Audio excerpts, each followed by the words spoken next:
You know that feeling when you're about to do something really stupid that you're probably gonna regret, like being a Jets fan? I have that feeling now. That's because my brother's coming back on the pod to answer some of your fan questions, guys. We're gonna answer some questions. We're also gonna talk some Twitter community notes and off-season topics, so stick around because as much fun as I make of Johnny, he is a saint, you guys. And this Saint John won't let you down in March. From Wondery, I'm Johnny Agar, and this is The Offensive Line.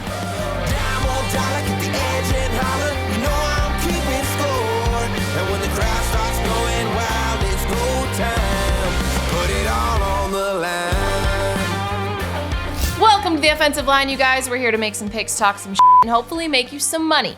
Coming up in a little bit, we have a very special guest joining us, my brother, Johnny Agar. But before we get to that, thank God, let's take as long as we can, okay? Stick with me for this.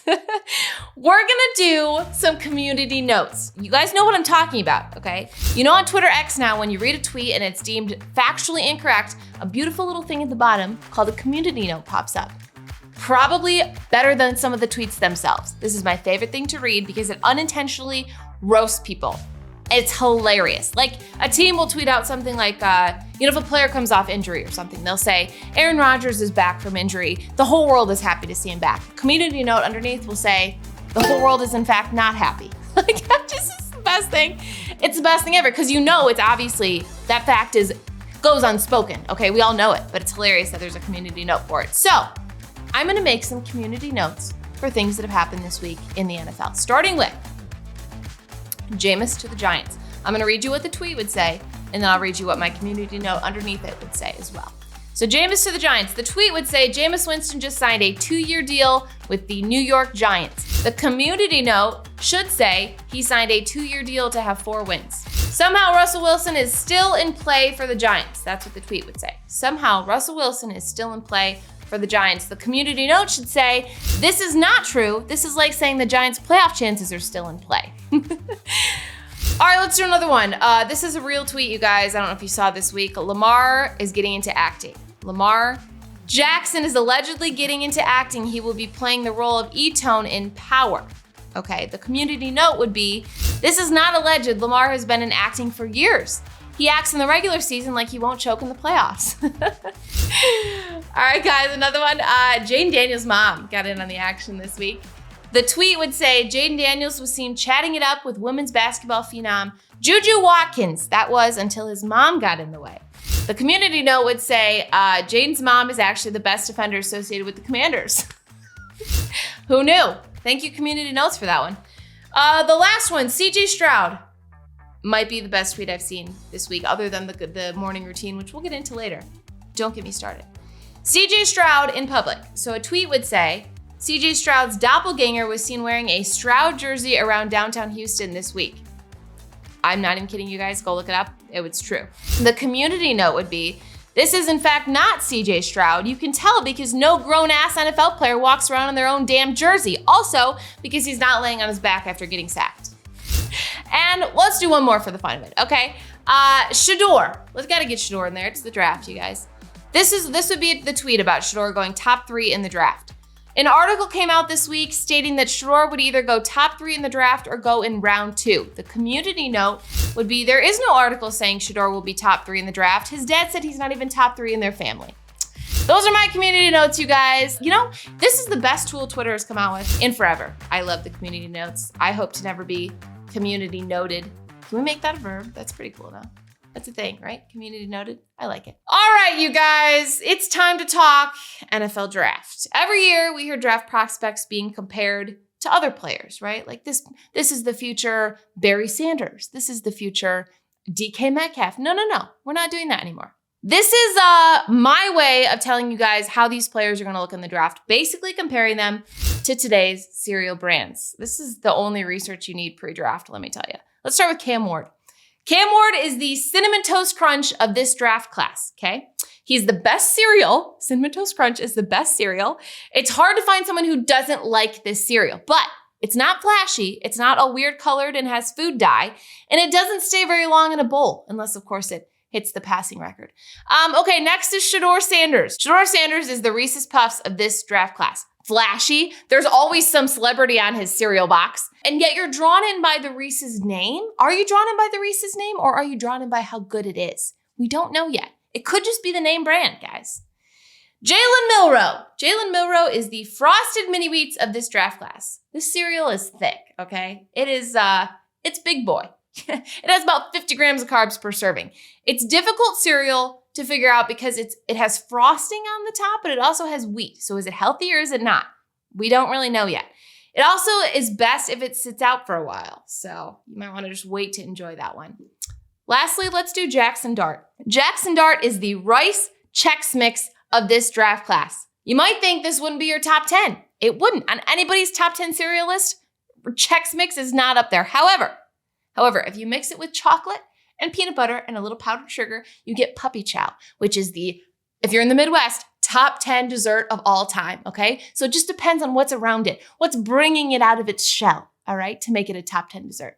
These are my rankings for the quarterbacks in this draft class based on cereal. You're welcome, you guys. Mel Kiper, if you want to adopt this strategy, go for it. Okay, I will take credit from the offensive line. This is our draft strategy, you guys. And you wonder why my mock drafts suck. All right, stick around because coming up we have a lot of Detroit sports to talk about, and the one and only, like I said, Johnny Agar will be joining the show to answer your questions right here on the offensive line.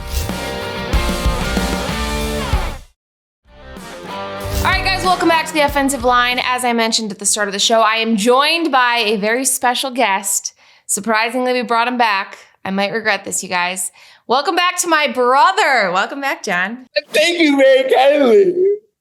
Oh, guys, this might be bad. Now, I know I posted about it this week, but it was Johnny's birthday this past week. Happy birthday, John. Thank you very much. Tell everybody what. So there's a tradition that we would do every year. For Johnny's birthday. Obviously, it involves sports because that's just our family. But there is a sport that Johnny can do pretty well by himself, and that was bowling growing up. So we would go bowling all the time with the family. Like a big group of us would go bowling, and there's a ramp that he can push the ball down. So it doesn't make him any better, though. Let me just tell you. I don't think he got one strike. And he got a few gutter balls. You know what? Okay, what happened to the rails on the side? We were supposed to have the rails. Guys, I got scammed out of this stupid bowling party. Was it a good birthday, though, John? You had a good time? It really was. We drew it out over 3 days. Yeah, so you can't just have one day. You need to have 3 days. Our granny shared the same birthday, so I have to let her have some of it, you know. Yes, we gave her a candle. John got the whole cake. I carried a candle over to Grandma. Oh, poor woman. Okay, let's talk a little Lions. You obviously have the jersey on, John. We got to talk about how are you holding up maybe after the Lions? Because you were at the Commanders game. Everybody, we posted about that. So how's this offseason feeling so far? How are you holding up after all that? I'm feeling cautiously optimistic about it. We are signing a lot of our backups and a lot of our depth. So Dan Skipper got signed, huh?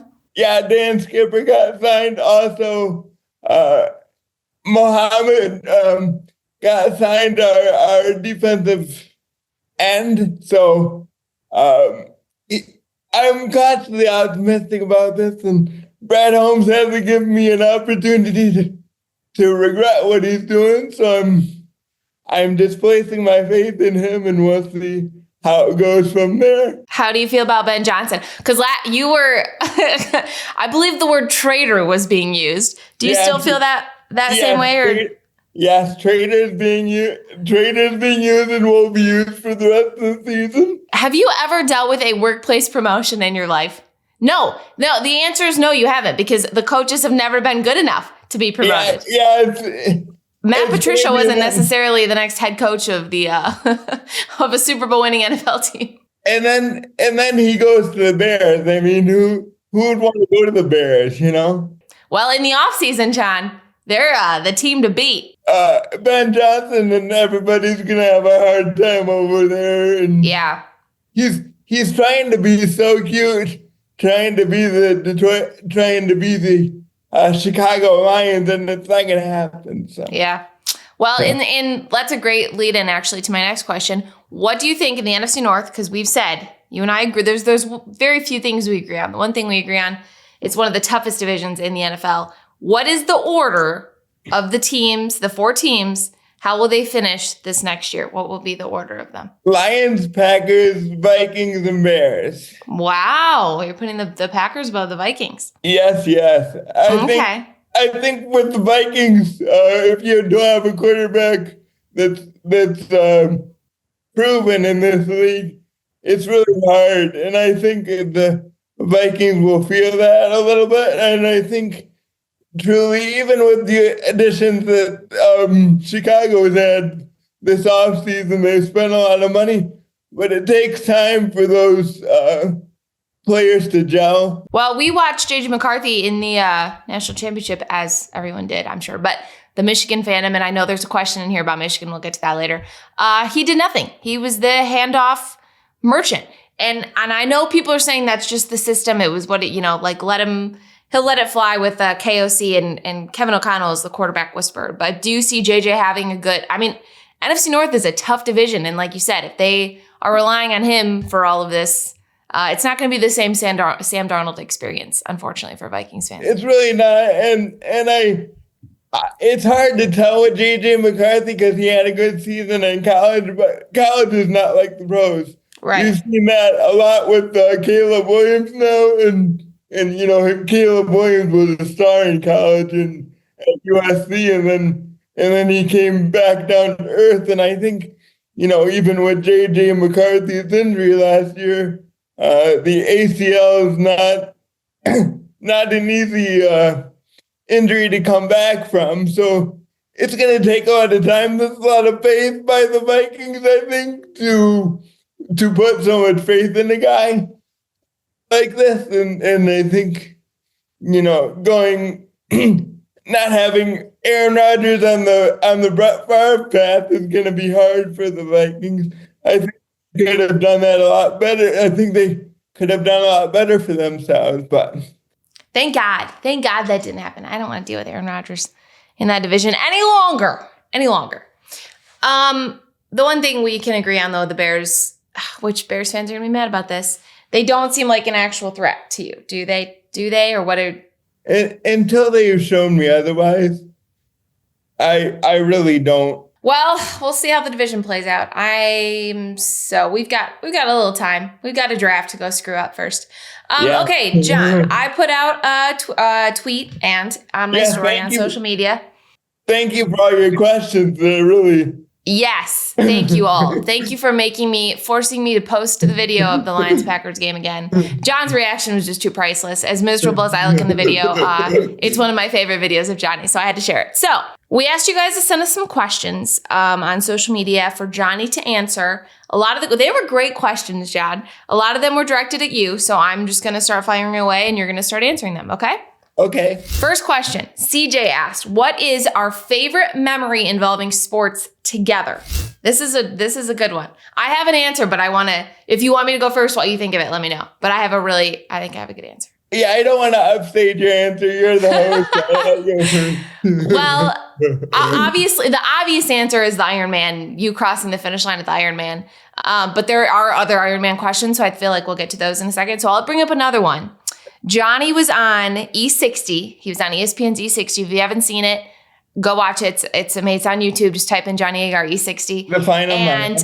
During the final mile, yep. And during the filming, they said that they wanted to get the family, doing what the family does on a daily basis and all that stuff. And Johnny was a big part of when I played softball. He was a big part of my softball games. He'd sit behind home plate as a catcher.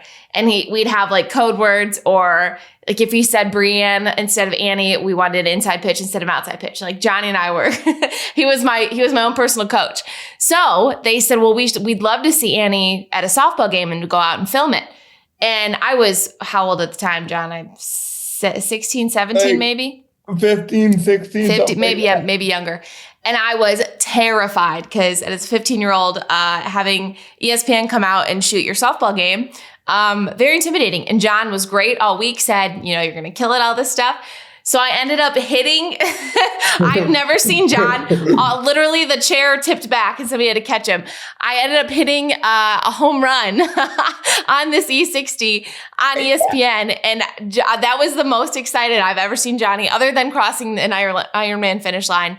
And that was probably the coolest experience from my perspective. I know this isn't about you, but in terms of a sports memory of me that you were so excited about, that was the coolest thing I've ever experienced. And you weren't even familiar with the team either. Yeah, it was a totally new team. They brought you in because they said we needed. Because it was in the fall. It was in the fall, and we just needed a fall league to play on to get this. Yeah. We told their coach. We said, "Okay, ESPN is coming. They want to film you and I at a softball game because they knew how much you and I, grew like that together." And so Annie comes in there and she gets a base hit first at bat, and then the last at bat is the home run. And Mom was talking to my grandpa. I was screaming like crazy. It was the most. You can hear it on the E62. Yeah. John just screaming. Oh, I loved it. That was my favorite. And then we went out to dinner afterward, and that was just the best night. It was the best feeling ever. It was like a Game 7 of the World Series. Yeah. I love it. I love it. Oh, I appreciate that, John. Do you have a memory of us together, sports related? Last year or the year before, she took me to the land of Green Bay, Wisconsin. Aww.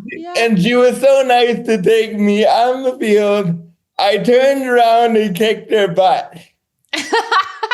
Yes. If you guys see the video of John screaming in my ear, it was that game. Yes, but tell the cool part real quick of who got you those tickets or how that came to be. I think you reached out, one of your followers or something. They had ADA seating because they were Green Bay season ticket holders, and they knew how much we enjoyed roasting each other and wanted to see that in action. So yeah. The sweetest people. Yep. His sister had spina bifida. So they had handicap seating. The coolest experience. That's your favorite memory?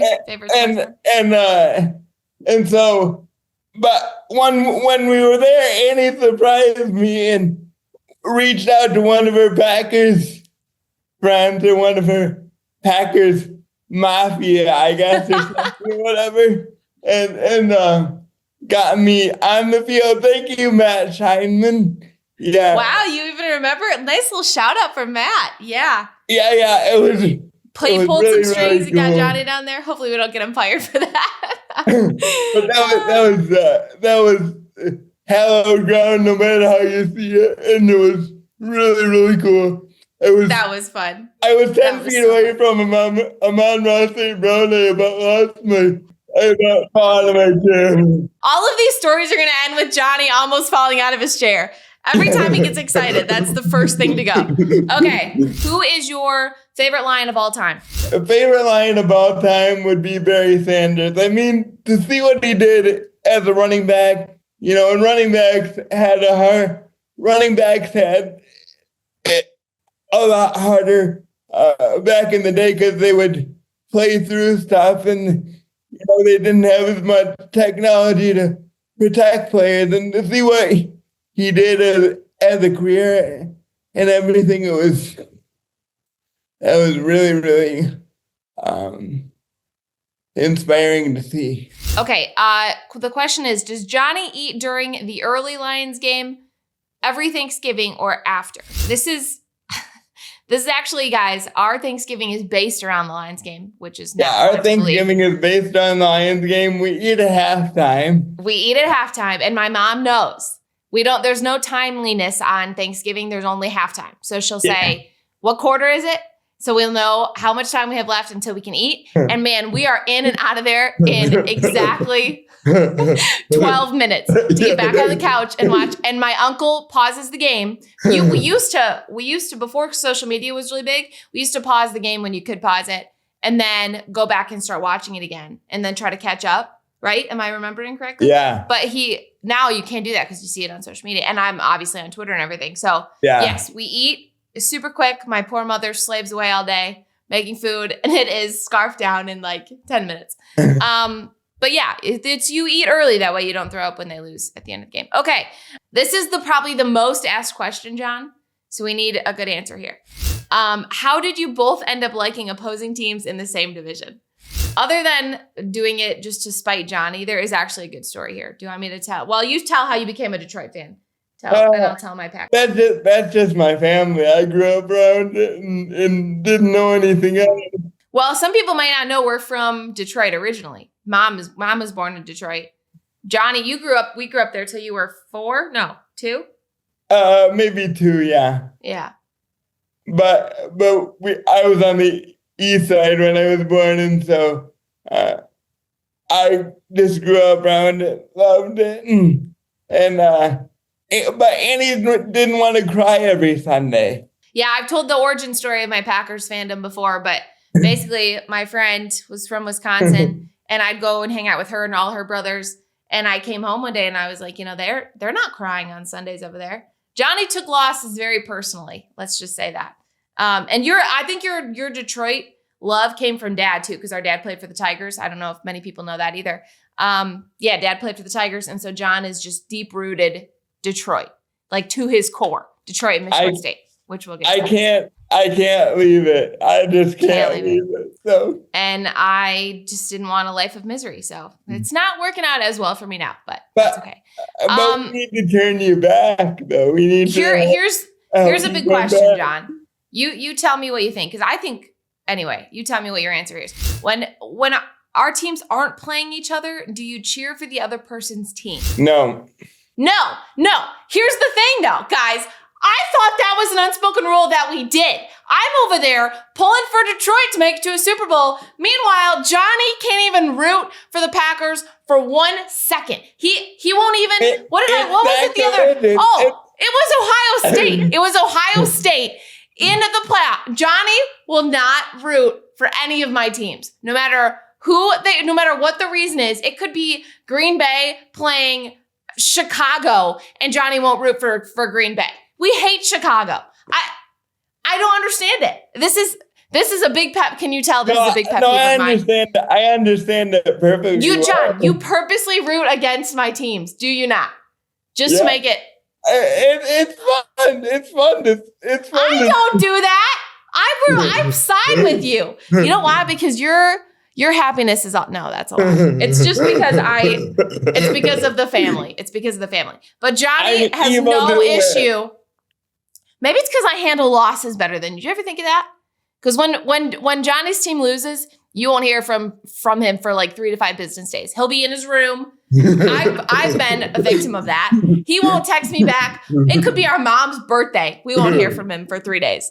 So maybe that's why. Maybe I just handle. Remember when we played men together, Annie? Oh gosh, there was a quit button in Madden for a reason, and I'm pretty sure it's because of Johnny Agar.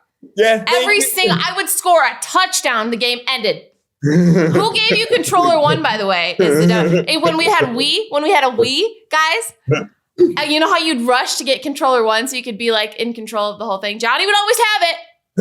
I don't know if it's because we felt bad for him or what, but he'd have controller 1 and the game would be over the second someone else would be winning. Controller 1 for number 1, baby. Oh, next question. This is actually great. Plays into the whole hate thing that we're on right now. Yeah. Why does Annie hate Michigan so much? That was the question. John, why does Annie hate Michigan so much? So here's one thing we can agree on, right, Annie? And that Michigan fans are the worst. You can say it. Yeah. The worst. I didn't want to make Annie hit the censor button. Well, yeah, we can bleep it out. But say why that is, though, okay? Because our grandpa went to Michigan State. Our dad went to Michigan State. If you guys know anything about Michigan, that is a deep-rooted rivalry. And our other grandpa is a diehard Notre Dame fan. We were just hit both sides. Michigan State is a blue-collar school, right? And they're not really... They're considered an underdog in most of the...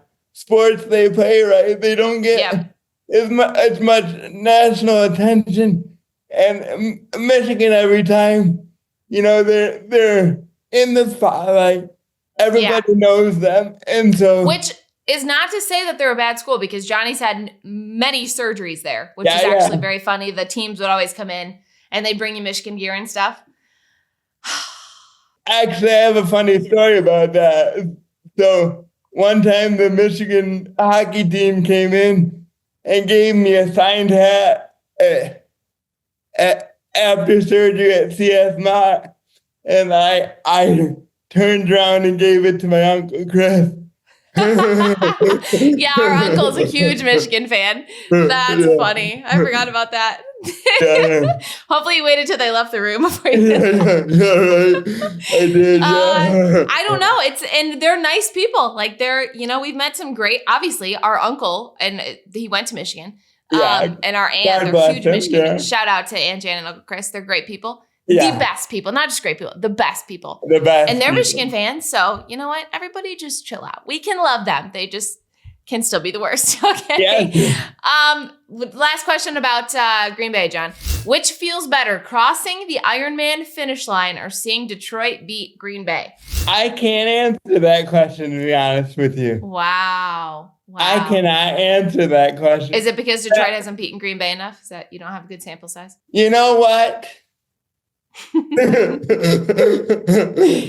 I think you crossed more Ironman finish lines than Detroit has beaten Green Bay. So it's irrelevant, guys. The question's irrelevant. Question's irrelevant. Okay, here's next question. Let's talk a little bit about your Ironman experiences. Maybe what's been the best one, or what have you learned the most from all these Ironman races you've done with Dad? Well, I think the best thing is you learn something new every time you're on the course. You know, between when you're out there for 140.6 miles, you can learn so much, you know, basically by just me out there and learning people's stories and the reasons they're out there. And it's really helps me to understand what my body can do if I'm willing to push myself to do certain things. Speaking of races, when is the next Ironman? Do we know? Does Dad know? June is the Grand Rapids Tri, and then my tie, I think, is in oh yeah, it was later. It's a little later. Yeah, it's a little later. But and then we're doing Ironman Maryland. I think that's in October. Yeah. I think in October. I should know my own race. That's the Maryland one's where they finished in time. So that was a great one. Okay. Someone asked, do you have a funny story of Annie? Annie, I had a fish tank and Annie slept with took my fish out. Took my fish out of the fish tank. Okay. Hold on a second. Okay. To preface, I was 4, John. I was 4 years old. I wanted a cuddly dog. Well, we weren't going to get a dog at the time, so we got fish, all right? And the cuddly instinct in me was still strong. So I made every night of taking the fish out of the tank and cuddled with it. Yes, Unbeknownst to me, that kills fish. Some people haven't gotten over it yet. It was a goldfish. Gosh. After that, we had a funeral for. We did have a funeral for the fish. Hey, it went out with love, okay? It was in the arms of someone that loved it. I just titled Fish Killer for the next couple years. Okay, this is a great question. This was from Bailey. This is one of my favorite questions. Has Johnny ever run a guy off that I was either dating or starting to date because you didn't like him? I just tell Annie and Gracie too. Yeah, it's our little sister. Yep. Tell me when I need to write the speech, and I'm good with that. You say that, John. You say that, but there are certain things he'll ask us. He'll first ask if he knows sports. It's kind of a generic. Does he know sports? But then you'll ask, does he know baseball? Baseball is the big one. Like, is he a baseball fan? And does he fish? Those are the only stipulations. Those sisters out there that have overly protective brothers, I feel sorry for you because John's baseline is, can he fish and can he watch baseball? I the big one is, can he protect my sisters? But that is true. You know, he is protected. He's run a couple people over with his wheelchair. Yeah. But those are added bonuses. See, the Right. sports and the fish, those are added Right. bonuses. So screw the protection. If he knows the Tigers record, go let her get mugged on the side of the road. Does he know what a tip-up is? He's good. He's my future brother-in-law. Get out of here. And he got 18 inches. Oh my gosh. No wonder I'm single, John. Your bar is way too low. Okay. That was great. I appreciate the honest answers, Jeff. That's my attempt at love is blind right there. Farmer wants a wife, baby. Well, thank you so much for your questions. John, thanks for coming on the pod. I very much appreciate it. You are the best. I love making fun of you. Thank you. You know what? He does it every day of my life anyway, so why not do it for all of you to see? I appreciate it. Coming up next, you guys, someone forgot to add the madness into March, so I'm here to do that for you right here on the offensive line. All right, welcome back to the offensive line, you guys. We are through the first 2 rounds of March Madness, and a lot has happened, or lack thereof. Guys, I was promised madness, okay? Other than the Maryland buzzer beater, I don't know what is going on around here. The UConn game was pretty good, but it's lacking that intensity that maybe we had. We're missing a couple of knockouts, but that's fine. There's still time, and my Spartans are still in the tournament. Everybody's kind of getting mad that I'm jumped on that bandwagon. It's not a bandwagon if you're from Michigan, right? And I hate U of M. We talked about that just a little bit ago with Johnny. Okay. As you know, throughout the tournament, I will be making my own brackets, you guys. Why let college basketball have all the fun, right? So NFL divas make everything about themselves. Why not make March about them as well? We're going to do a bracket of the top NFL divas going against each other, you guys. Here's how the matchups are going to happen. Let's look at the seeding. We have number 1. The number 1 seed is Aaron Rodgers. The 2 seed is Tyreek Hill. 3, Stephon Diggs. 4 seed is DK. 5 seed is George Pickens. 6 seed, Jim Harbaugh. Little low. 7 seed, AJ Brown. And the 8 seed, rounding out the entire tournament, Jerry Jones. So here's how the matchups are going to go, guys. We obviously have the 1 and 8 facing off against each other. Aaron Rodgers, Jerry Jones. This is a tough matchup. This is a tough one. You'd think the easy, clear choice here is Aaron Rodgers, the diva of all divas, right? But I don't know. He might be out. He might be out, you guys. He might not control us any longer in the offseason, and that in and of itself is a luxury. I could see a close upset here. Jerry will be the unanimous diva for as many more years as this man is alive. However, I think I got to go with Aaron. I got to keep him in the game a little bit longer. I'm going to take Aaron Rodgers. No upset here. I'm going to take Aaron Rodgers to win this one. We have DK and George Pickens. Ironically, you guys, this might be a matchup midseason. We might see them fighting about 20 yards downfield. This is a good one. George Pickens is smaller. Everybody, when I posted a meme about them, said that DK would win hands down, and I think I got to go with that. He knows the game. He's been in the game longer. He knows how to fight. Let's take DK over George Pickens. Tyreek Hill over AJ Brown. Now, AJ Brown was a little bit of a little throw in there, a little last minute addition, because you remember the whole book thing last year, the whole complaining about not getting the ball enough. He earned diva status. You might think not at the level of Tyreek, but the book was just top notch. However, Tyreek Hill has one too many kids to not be one of the NFL's top diva. Probably one of my favorite jokes to make in the NFL is something related to Tyreek Hill. Let's take him to the next round. Then Stephon Diggs and Jim Harbaugh. Here's now where I feel an upset brewing, okay? Because Stephon Diggs, yes, with the drama with the Bills and the infamous picture of him standing there, same thing happened in Minnesota. He's not great in a locker room, guys. However, we haven't really heard much lately. It's been pretty quiet from Stephon Diggs. He got a 3 seed. That's how much of a diva we thought he was. But I'm going to take Jim Harbaugh on this one. Harbaugh in a presser, there's no bigger diva, okay, than Jim Harbaugh in a presser on a random Tuesday. We don't need that kind of energy on a random Tuesday, Jim. Give me Jim Harbaugh. All right, now we have Aaron Rodgers and DK, which honestly could be the Steelers locker room as well, if anything ever gets figured out. This is a tough one. This is where it gets a lot harder, guys. This might be biased, but I'm going to take Aaron Rodgers to win this one too. It's the 1 seed. It's like this. It's this year's March Madness. You can't go against the 1 seed. All right. Tyreek Hill, Jim Harbaugh. Man, I would pay to see this matchup, you guys. Jim Harbaugh He might take this one. He could shut down Tyreek Hill, I think, guys. Tyreek Hill's a family man, you know? He's got 25 kids to go look after. He might be off his game a little bit. I'm going to take Jim Harbaugh into the next round. What a dream matchup. Aaron Rodgers against Jim Harbaugh for the biggest diva in the NFL. I honestly really like this seating. I think this worked out really well. I'm going to leave the final one, like I did last week, up to you guys. So leave it in the comments who you think is the biggest diva in the NFL, because they're going to go face off against some of our other brackets, some of our other March Madness brackets. But I really like this.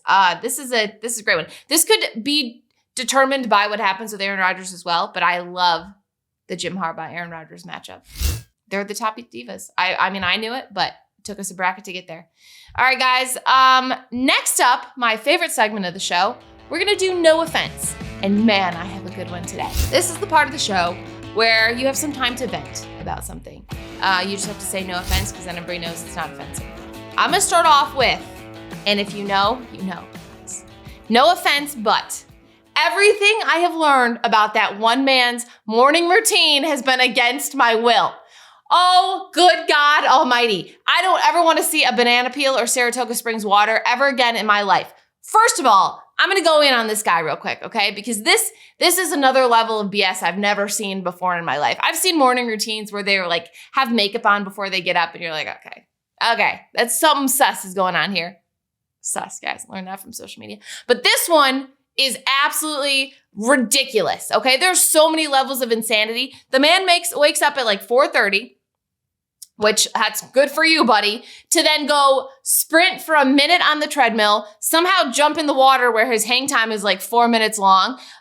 He puts a banana peel on his face. I don't know if that's before or after eating the banana. Then he puts his face in water, puts a suit on, puts his face in water again, gets on a fake Zoom call, has some girl give him his breakfast and another bowl of water because you can't just dunk your head in water once. Guys, this is just insanity. I've seen so many tweets about this. That's the other thing about social media. If you're off it this is why I spend 24/7 on social. My screen time is ridiculous, because if you're off of it for a minute, you miss the biggest inside joke we've maybe had all year, which is this man's morning routine. The NFL has tweeted about it. Numerous meme pages have tweeted about it. We have March Madness memes going around about this man's morning routine. You can't miss it, guys. You can't put your guard down for 1 second and you're like out on an inside joke like Michael Scott says. I'd love to be part of one someday. You would miss this. You would miss the absolute beauty that is this man's morning routine. Don't look it up. You know what? Save yourself the 2 minutes and whatever seconds this video is. It's ridiculous. Guys, I'm disgusted. It's the funniest thing you've ever seen.